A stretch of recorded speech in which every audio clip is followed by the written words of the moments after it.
close your eyes and listen.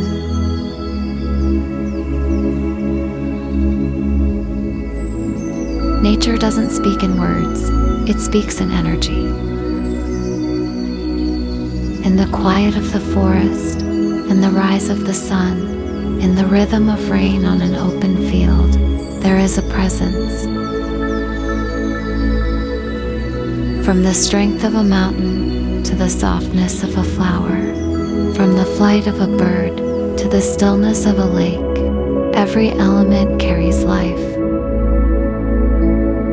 This is nature's gift to us, raw, real, alive.